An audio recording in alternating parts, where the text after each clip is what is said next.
semáforos derreteram, as usinas nucleares foram desligadas por conta do superaquecimento da água, o asfalto já derreteu e encerrou vários fluxos de trem em toda a Europa e está instaurado um verdadeiro caos que custará dezenas de bilhões de reais para o cidadão europeu nesse momento. Londres vira forno, imagens mostram asfalto a 65 graus Celsius durante onda de calor. Em áreas que têm estrutura de ferro, por exemplo, em trilhos próximo a esse asfalto, o asfalto supera e muito essa temperatura e chega a derreter e inviabilizar o transporte. Calor extremo mata mais de 200 pessoas na Espanha em apenas 4 dias. Boa parte desses óbitos são idosos, mais de 65 anos, e 40% morreu dentro de casa. Recorde de calor atinge a Europa. França registra mais de 1.000 mortes em apenas 3 dias. Eu estou falando dessa semana que passou agora. E contando, tá? Todos os dias estão sendo centenas de mortos na Europa por conta de uma onda de calor de cerca de uma semana de duração. Nós somamos hoje 1.300 mortes ao todo no continente europeu por conta de uma onda de calor que ainda está longe de acabar e que ainda pode retornar ainda com muito mais força nos próximos meses. A Europa, que inclusive economicamente está em muito melhor condição do que a gente para lidar com esse tipo de fenômeno, vem se preparando há um bom tempo para esse fenômeno e agora foi atingida frontalmente por essa onda de calor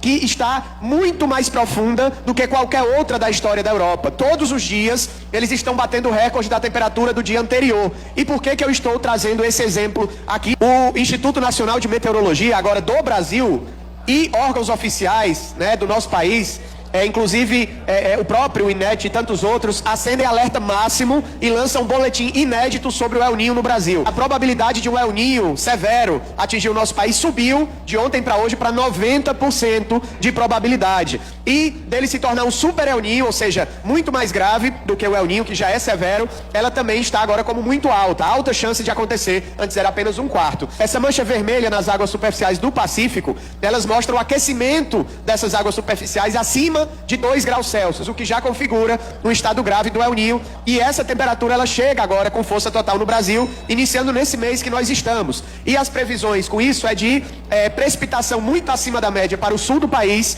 aquelas cenas de alagamento que nós vimos no Rio Grande do Sul, Porto Alegre, por aí vai. E para o norte e nordeste, onde nós estamos, são as secas profundas, a estiagem, a onda de calor, os incêndios nas nossas florestas tendem a, talvez, com alta probabilidade, atingir padrões sem precedentes na história do nosso país. Inclusive, um El Niño como esse nós só tivemos há 140 anos, quando nós tivemos entre 30 e 60 milhões de mortes aqui no nosso país. É muito grave o que está apontando e esse é o momento da prevenção. Nós não podemos olhar essas notícias e esperar para ver o que vai acontecer, se vai acontecer ou não. Nós protocolamos vários projetos de lei nesse sentido, inclusive o PL 660, que é o PL ECOA, para escolas adaptadas a essa situação. As escolas são as primeiras vítimas de extremos climáticos, que viram refúgio, que acabam as aulas e uma série de outros problemas. Esse projeto foi aprovado há 2 semanas em São Paulo, ele já foi protocolado em mais de 30 municípios por uma articulação da bancada do clima e está tramitando agora na Câmara Municipal de Fortaleza. Nós já aprovamos na Comissão de Meio Ambiente também a convocação dos órgãos municipais e estaduais para debatermos o que está sendo feito em Fortaleza